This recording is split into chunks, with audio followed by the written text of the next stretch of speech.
If you love Jesus, then your theology leads you to love your neighbor and your enemy. If it doesn't, then something's wrong with your theology.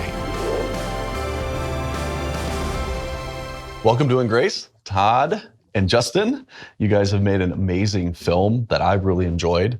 It really fleshes out the Palestinian-Israeli conflict.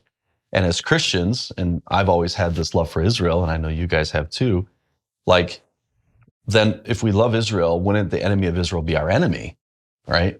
So then you address that too, and you show both sides of this issue, and I think such a balanced way.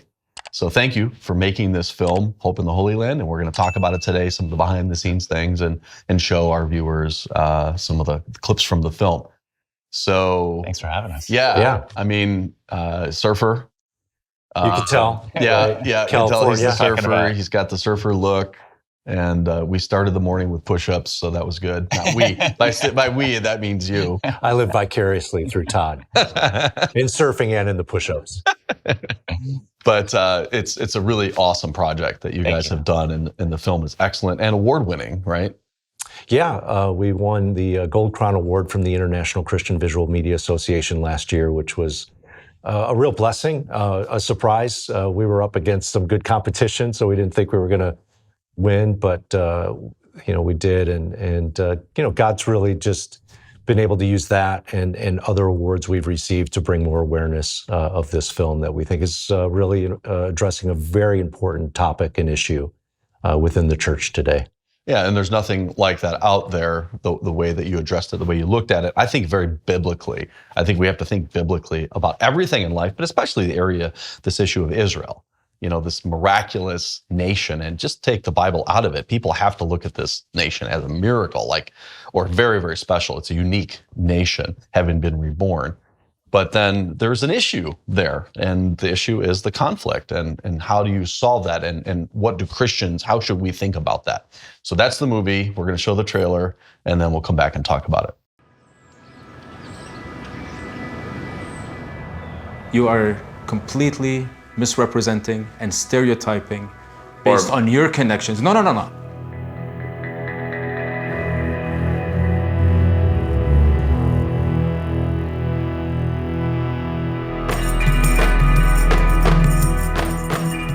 There's about 57 Muslim states in the world. There's one Jewish state. The massive ingathering of Jews in the last 150 years back to the land is absolutely unprecedented. They say that there's no greater sign of redemption coming than the Jewish people returning to the hills of Judea. As a Christian, I've always supported Israel's claim to the Holy Land. To me, the Palestinians were just getting in the way of God's plan. But the way I viewed the other side created a conflict within me. I cannot comprehend in any way God's will for a certain group of people having to deal directly with the suffering of another people. 300,000 Palestinians are unemployed. Most Palestinians have only seen Israeli soldiers and settlers, and I tell you, they are not very friendly. I don't hate, but if you throw a stone at me or try and stab me, I will kill you. Can you imagine as a child you grew up in the Palestinian society, all what has been heard about the Jews, they want to kill us, they want to drink our blood, so what I felt is full of bitterness, full of hate. أمسك صهيوني ولا إسرائيلي بقتلك الموت. أنا بكرههم. I don't think that people hate Palestinians. People don't want just to live. They don't want to die.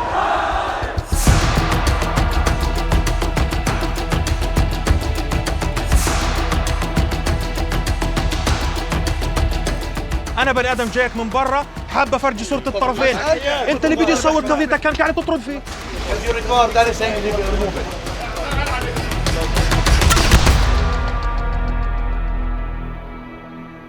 In spite of all the years of conflict, there's hope here, if you know where to look for it.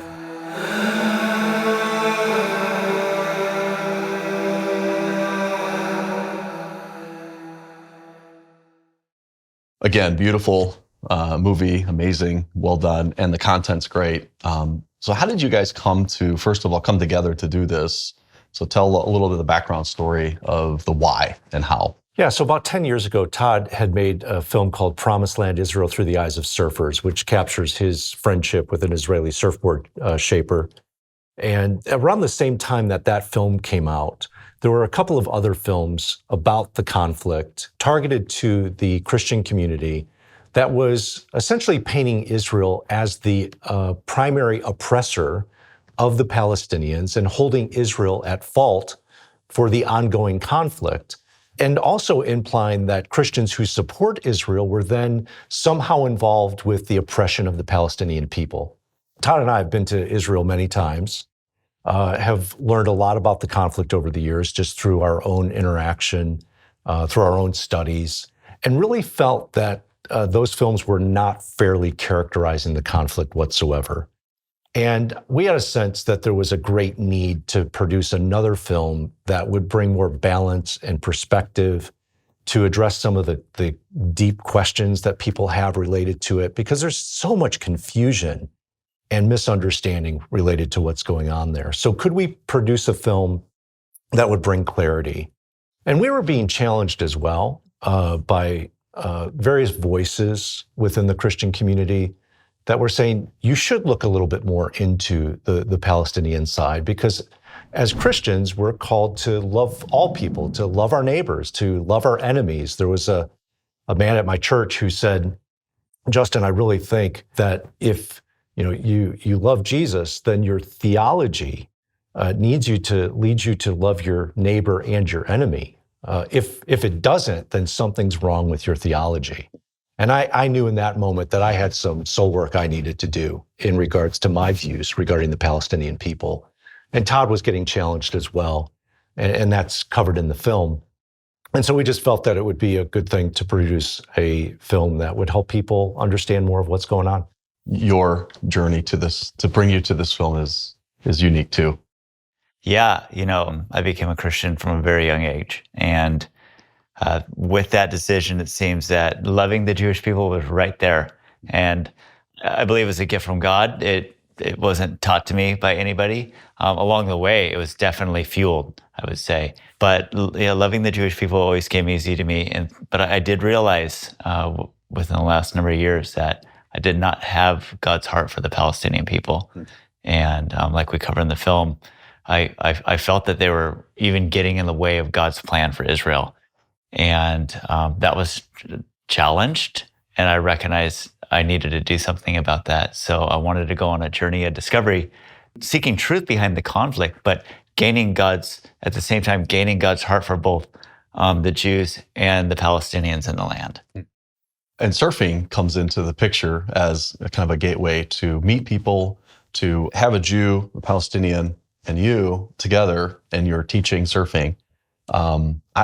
So I think in the film, one of the things that came out to me is, if you can get people just together and do things humans do together, then all of a sudden some of these stereotypes and this aggression that we had built up, it goes away. Like, oh, these are just normal people.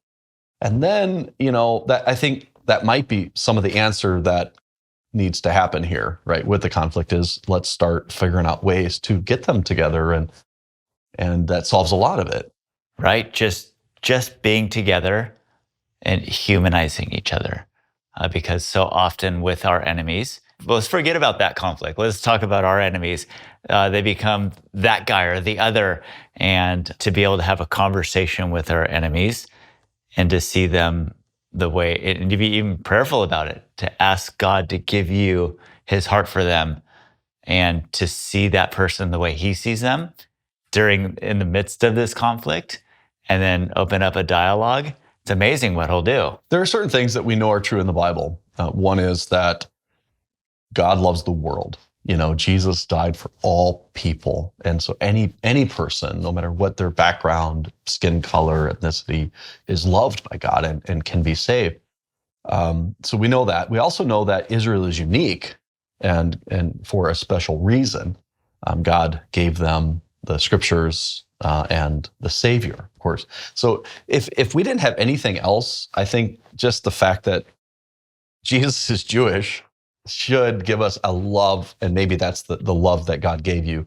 It's because you knew that, Jesus is Jewish, all the authors of Scripture are Jewish. We ought to love them, especially when the world is generally speaking against them. And throughout history, it's this I believe, satanic oppression, anti-Semitism.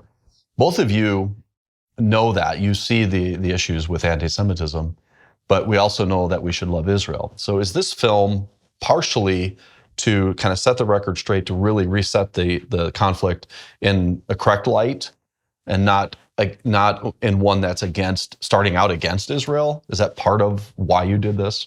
Yeah, we understand God's made a covenant with Israel, and that he is going to fulfill that covenant, that he's going to keep his promises to the people of Israel and restore them back to their land. And we've seen that miracle occur in 1948 and then into today with so many Jewish people coming back.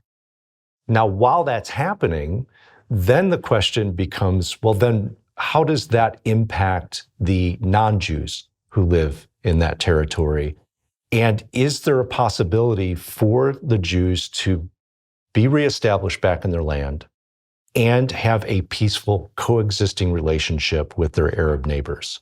Now, we understand that there's going to be, from the Bible makes it clear, there's enmity between the two, that there's never going to be perfect peace. And we know that perfect peace isn't going to come until the Messiah returns.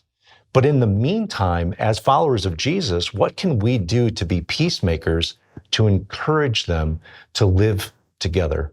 And so that's, for us, the challenge, and what we wanted to help address viewers as they watch the film, so that they can better figure out how they can engage as followers of Jesus.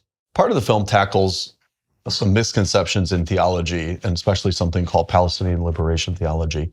And you were interviewing a gentleman who held to that view, which is basically the things that don't fit our narrative and of oppression, we're going to reject that from Scripture. And you quoted Psalm 105:8, and were you surprised by his answer? And maybe share a little bit about that verse and why you asked him that question. Yeah, so the verse, he remembers his covenant forever, the promise he made for 1,000 generations, the covenant he made with Abraham, the oath he swore to Isaac. He confirmed it to Jacob as a decree, to Israel as an everlasting covenant. To you, I will give the land of Canaan as a portion you will inherit. It's just there. I just said, what do you think about that? And he said, we don't take the Bible literally. And God's not a real estate agent. So God's not a real estate agent. It's really important for Christians to be able to hear that. Mm-hmm. Bible-believing Christians to say, oh, okay, that's part of Palestinian liberation's framework. They throw out entire swaths of Scripture that do not fit their narrative. And it's an education for us. They also come with a very strong social justice message, but it's wrapped up in this. Can I say screwed up theology? Yeah. Well, it fleshed out in that clip. Well, let's play that clip real quick, and then we'll come back and talk more about it. I want to read a verse to you and just get your thoughts on it. Okay. He remembers his covenant forever, the promise he made for 1,000 generations, the covenant he made with Abraham, the oath he swore to Isaac. He confirmed it to Jacob as a decree, to Israel as an everlasting covenant. To you, I will give the land of Canaan as a portion you will inherit. In Palestinian liberation theology, we do not take the Bible literally, and we don't see God as a real estate agent. We see that all land is the property of God, and we all have to be righteous to live in it. The method is to dive into the Bible and interpret all of our experience through the prism of that experience of the biblical God. In contrast, the method of Palestinian liberation theology is to first mine the total Palestinian political and social experience of the last 200 years, and then go to the Bible and sort out what fits and what doesn't. And you find these parts of the Old Testament that are called Zionist by the Palestinian liberation theologians, like most of the Pentateuch and most of the historical books. And you pretty much throw them out because they're Zionist. They don't fit with your liberation theology, which is that God does not have a chosen people.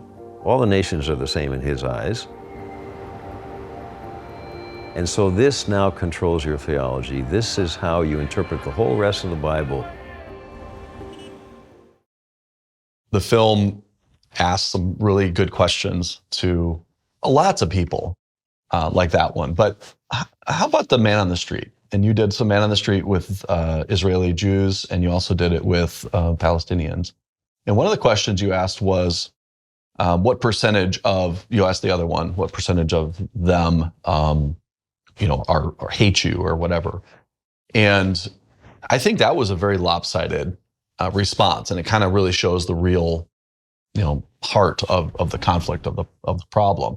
So do you feel like after asking those questions that there are more Palestinians that are hating of Israel than vice versa? Hands down. Yeah. Hands down. Everywhere we went, I would ask that question to the Palestinians. How many Palestinians hate Israelis? And all but maybe one of them said, we don't hate Israel, and they try to explain something else. But almost all the other guys said, yeah, we hate them. We hate Israel. And just random, especially Zionists. They would throw Israelis in there, and then Zionists are a category that are way worse, but still Israelis, still Jews. Yeah. And it was very, very lopsided, because I don't think I heard anybody in Israel, like in the Tel Aviv area or Jerusalem area, say they hated Palestinians. And of course, there's people out there that do. Sure, of course. But I was just random. Samplings. Yep. Yeah. Yeah, and we put Todd, in situations interacting with Palestinians on the street to ask these series of questions. Mm-hmm. And one of them was, do you believe that the Holocaust happened?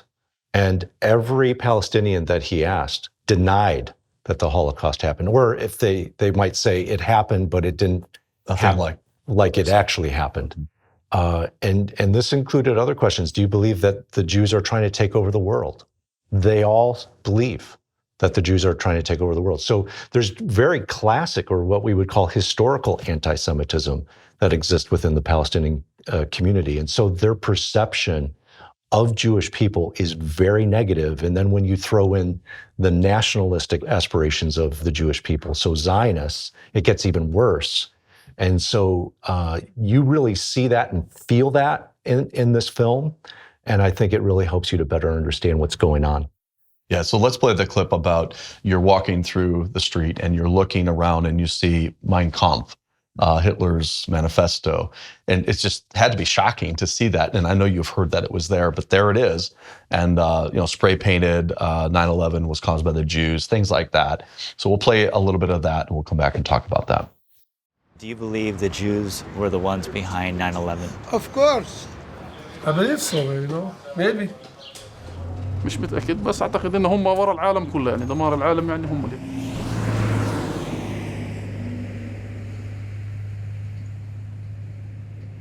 Do you believe the Holocaust happened?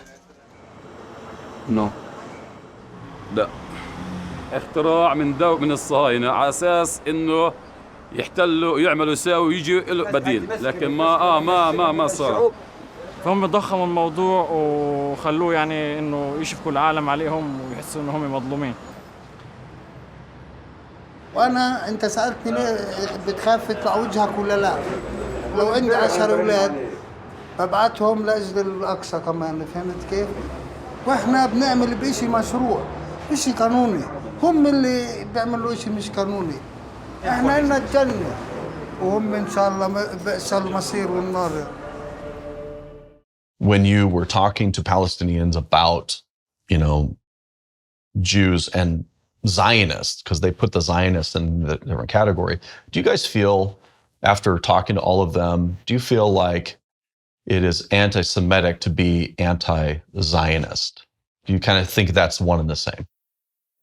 I really do. I think when you deny the Jewish people the right to self-determination within their ancestral homeland, what else could it be but anti-Semitism, being anti-Jewish, where you'll allow other ethnic groups in the world to have that desire and that aspiration and to fulfill it, but you won't do that for the Jewish people, it could be nothing else but anti-Semitism.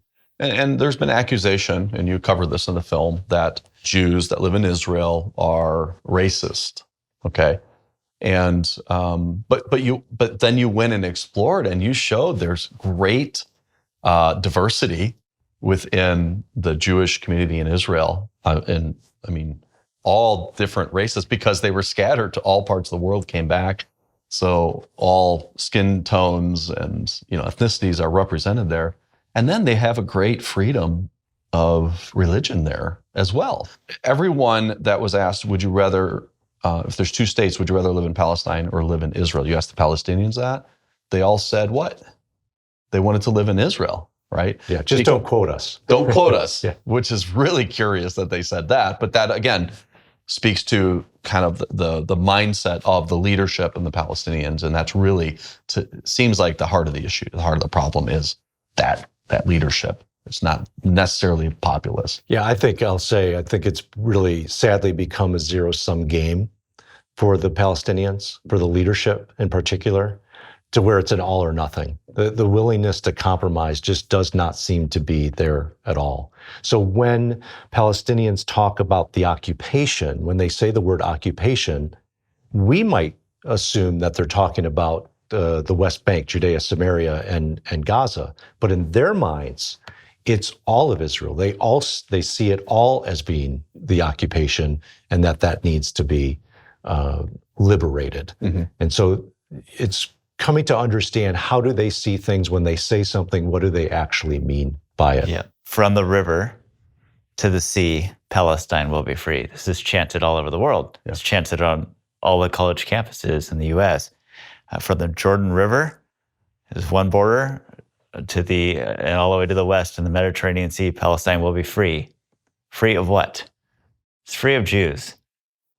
Yeah, that's the real apartheid. For sure. That's what it is. Of course. Yeah, it's a reversal of what they're yelling and arguing. So the whole thing, they want the whole thing. And you guys addressed like the BDS movement, boycott, divestation, and how that all comes into play with this whole issue. And you showed it the protests happening all around the world, and what was screamed. You're tackling I think the biggest issue probably in the world as far as peace goes. What did it feel like tackling such a massive problem and coming to, I think, a really good solution? Felt good to come to a good solution. It was a massive, massive undertaking. Was it bigger than you thought? Was it more complicated than you thought once you started? Oh, yeah. Yes, it was more complicated than I thought, yes. Some people even say, the conflict's very black and white. One side just wants the other one dead. And there is an aspect of that. But there's so much nuance underneath that it's far more complicated. You open the film with the scene of you're trying to interact and just hang out with a Palestinian family in the West Bank, and you were interrupted, right? So go through what happened. Were you both in that scene? You were behind the camera, but go through that. What happened with that opening scene, and they were upset that you were there? Yeah, so I'll just say, we wanted to put Todd in an environment where he's interacting with Palestinians, getting to know them, wanting to learn from them. And 15, 20 minutes into that, some of the locals found out that we were there, and then essentially just decided, nope, you guys are not going to be here. There's one of the guys said there's not two sides to this. There's one side, and it's our side. Wow. And he didn't like that we were making a film that was going to capture both perspectives.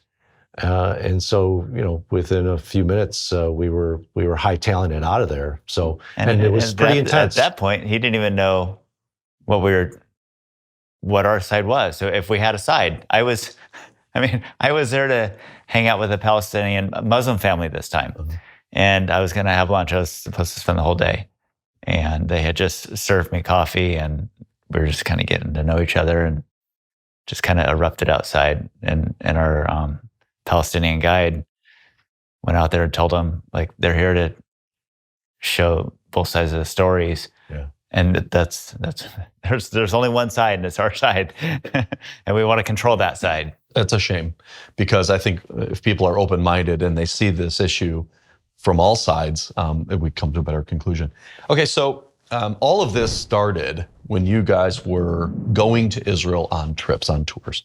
So just quickly, what was your first trip like, Justin? And then Todd, you tell us what your first trip was like. My first trip was just mind-blowing. To have studied the scriptures since my childhood and to know the stories, but to be on location where they actually occurred, brought the scriptures to life in a whole new way, and increased my desire to want to study the scriptures. People have a lot of favorite places, when they go to Israel. My favorite place has always been the Sea of Galilee. And to be there and to read those passages where Jesus called his first disciples, it feels like he's audibly speaking that to you when you're there. At least that's what it felt like for me. And my hope and prayer is that every follower of Jesus, if they feel compelled by God, that they would actually go and make that pilgrimage of faith. And they will be grateful that they did. How about you? Yeah, and I feel exactly the same way. I believe that going to Israel, doing a trip to Israel, makes God's word go from black and white to hypercolor. It just brings life to it. And I got a chance to go when I was 18. My dad and I went with our church. It was, the typical church tour with a great group of people. But like I said, everything Justin said, but there was a unique thing for me where I could not wait to get into the Mediterranean Sea. And I remember the first night, it was already dark and everybody's going to dinner. And my dad and I just, put our board shorts on and ran out into the water just to get wet real quick. And I quickly followed that trip up with staying with an Israeli friend that I met in Hawaii.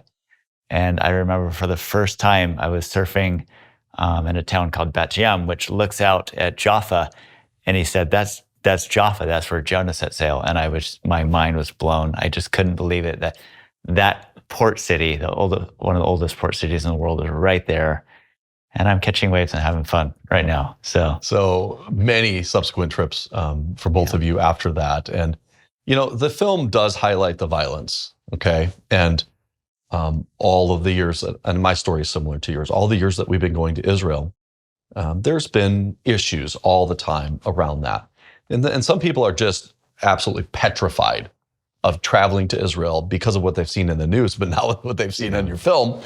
To me, it's almost like, well, there's a lot of violence here in Chicago, and it's pretty isolated, and they don't, the tourists are off limits and from both sides. So do you guys have any fear or any worries going to Israel, even after you've highlighted all of the conflict? No, I get a little apprehensive, every time I travel, but once I get there, I totally forget about it. I check in with all my group who also had those same questions. Hey, are you thinking about what you were thinking about before, those worries? And they hadn't even once thought about it. Yeah. In times of peace, it's peaceful. Yeah. Yeah, and even during times of conflict, it can feel very peaceful. I've been there during 3 conflicts, and I didn't quickly get on a plane to get out of there. Life goes on as normal for most Israelis, even when there's a conflict going on. Yeah, and it seems like if this is the land of God, God's a special place to God, then if he can't protect you there, I don't think he can protect us anywhere. I don't think we need to be stupid either. There are certain places that you probably went to on this journey to make the film that we're not going to take a tour group into Ramallah or somewhere like that. But I've never had any issues with safety on these trips, and you haven't either. So still go to Israel, but I think knowing the reality of the issues is important, and that's why Hope in the Holy Land is highly recommended. We showed it to our church. They absolutely loved it. And I think it's important for pastors to support Israel, but also to tangibly love the Palestinians. And I think that's what comes out of this movie. We support Israel. We love Israel. They're special. We need to bless them. But that doesn't mean that we hate the Palestinians. We need to love them and find a way to share Jesus. Yeah, and to know that you will never look into the eyes of someone who doesn't matter to God, whether they're Jewish or Arab. Yeah. And to know when you're in Israel, 20% of Israel's population is Arab. That doesn't count the Palestinians within the Palestinian territories. But both peoples matter to God. The thing for us is to get to what is God's heart and what is his plan for those people, and how can we be engaged and support what God is doing. Yeah, one of the things that your film did was you went through the history of Israel and, you know, the dispersion and the history of the land. You know, why is it even called Palestine and all of that? I think that's so helpful because most people don't know all of that. And you laid that out beautifully. We'll show a clip of that right now of kind of giving a little history lesson of the land, but that also helps us to frame, if we understand the history, it helps us. You got to frame it. What we noticed on these other movies that we were watching that we thought were really, really unbalanced is they would start with either 1948 or some started in 67. Yeah. And it's just not giving context to the viewer of what's really going on that's leading up to this. Yeah. In the late 1800s, massive waves of anti-Semitism broke out in Europe and Russia. Many Jews began immigrating back to Palestine and purchasing land, with the goal of re-establishing a Jewish homeland after 2,000 years. This national movement was known as Zionism. During World War I, Britain defeated the Ottomans and took control of Palestine. The British expressed support for the establishment of a Jewish state in their ancestral homeland. Tensions between the Jews and the Arabs in the region intensified. The armed conflict began in 1929, when nearly 70 Jews were massacred in Hebron over rumors that the Jews were planning to destroy the Dome of the Rock in Jerusalem. During the Second World War, the leadership of the Palestinian Arabs worked in conjunction with the Nazis to eliminate Jews from the Holy Land. After the Nazis murdered 6 million Jews in Europe, international support intensified for the establishment of a Jewish state. When the British refused to open Palestine to unlimited Jewish immigration, Jewish militias violently resisted British rule, so Jews fleeing Europe could safely reach the Holy Land. In 1947, with civil war now raging between the Jews and Arabs in the land, the United Nations adopted a plan to partition Palestine into 2 states, one Jewish, one Arab. The Jews accepted the plan, but the Arabs rejected it. On May 14, 1948, Israel declared independence, and 5 surrounding Arab nations immediately declared war, joining with other Arab fighters in the land against their shared Zionist enemy. But Israel survived and expanded the borders of their new state. Egypt took control over the Gaza Strip, and Jordan took control over East Jerusalem, as well as Judea and Samaria, which became known as the West Bank. During the war, at least 800,000 Jewish refugees were forced or pressured to leave the surrounding Arab states where they had been living for centuries, including the West Bank, and were absorbed into Israel. Approximately 150,000 Arabs were allowed to remain in the new Jewish state. But sadly, about 700,000 Arabs became refugees after they left either willingly or were forcibly displaced by the Israelis. Many Arab descendants of the 1948 war are still classified as refugees today and live in UN-funded camps in Lebanon, Syria, Jordan, Gaza, and the West Bank. What I loved about the movie, it did show the issues, the conflict, but it also, you guys highlighted some stories of hope. And 2 of them, and you maybe talk about behind the scenes of these. One was is it a food factory in the West Bank? Yes. And they made, it was a bakery or something. Yep. And just a really neat story of everyone getting along, loving each other and working. And then also it wasn't a surf shop. It was like a hostel. It was hostel. But it was geared toward surfers in some way. Yeah. And that was in Israel proper. That was an Arab village in Israel. Yeah. Yeah. So you had 2 examples. So talk about those 2. Like, how did you find those stories? And that does leave you with hope. Like, okay, this is a solution. And the solution seemed to be like, just get them together, right? Yeah, so we had to do our research because unfortunately the media doesn't frequently give stories of Jews and Arabs interacting and getting along. So it was just a matter of digging in and finding who are the people who are breaking down these walls and building these bridges with one another and actually working together. And so we capture that through a hostel that's in a Arab village in Israel, where you had an Israeli surfer who raised a lot of money to help build this hostel with the Arab resident there. It's a beautiful, beautiful story. And then there's stories of economic cooperation that are happening in the Palestinian territories, in the West Bank, where you have Palestinians working at Israeli-owned factories who love working there, who are making a living and putting food on the table for their children. And then sadly, of course, because we bring in the boycott, divestment, sanctions movement, they want to shut those factories down. Who does that hurt? It doesn't hurt the Israelis because the Israelis can move anywhere to do their factories.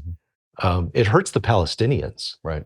And so these aren't the stories that get told, but thankfully we were able to capture that and present that in the film. Yeah, what was it like to go into those two scenarios? Well, the one on the coast, just there, was very special to my heart because I had been in there before to film Promised Land, and we met a really cool Arab kid who was a surfer, and that story unfolds in that movie. But I wanted to go back there, so going back and meeting a couple of the key players.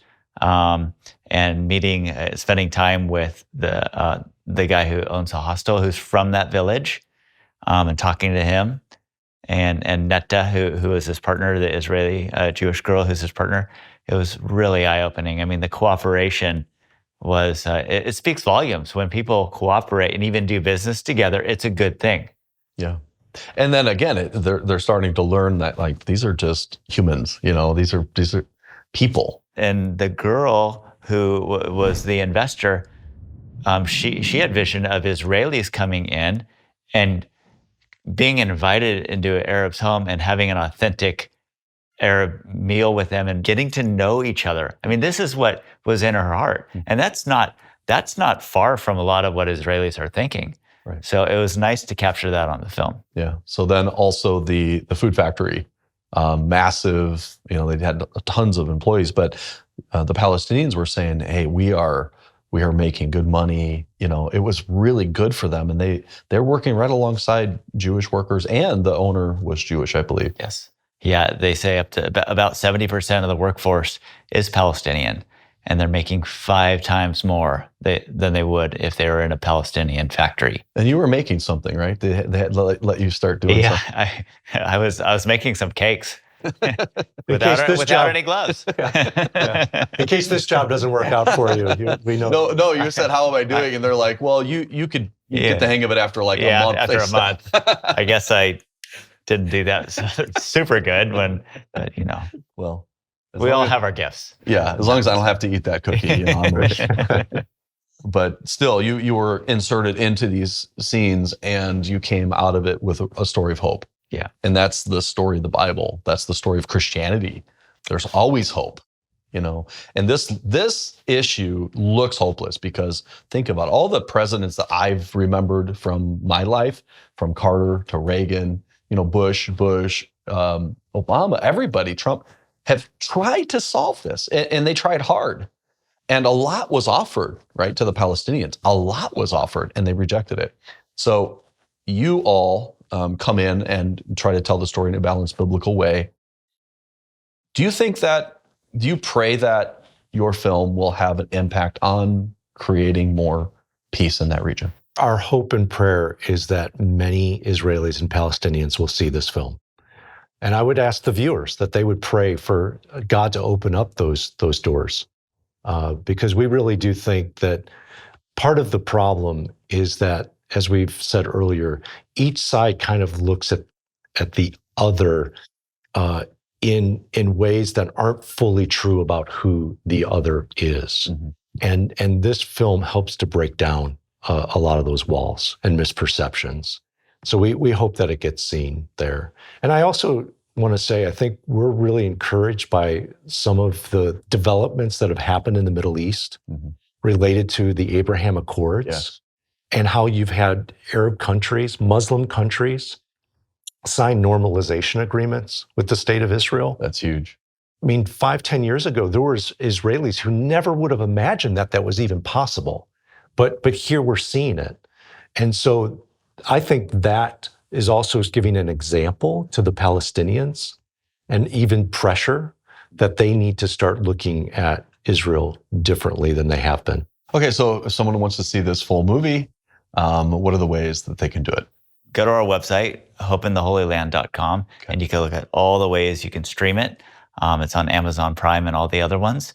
And then you can get it on DVD and Blu-ray. Churches can also host it like your church. Right. And we highly recommend that. Set up a screening for your church. Yeah. And, if they're nice, maybe you guys could come to their screening too. Love to. Well, it was really nice because your presence here, you have the people that made this and the person that's in the movie is here.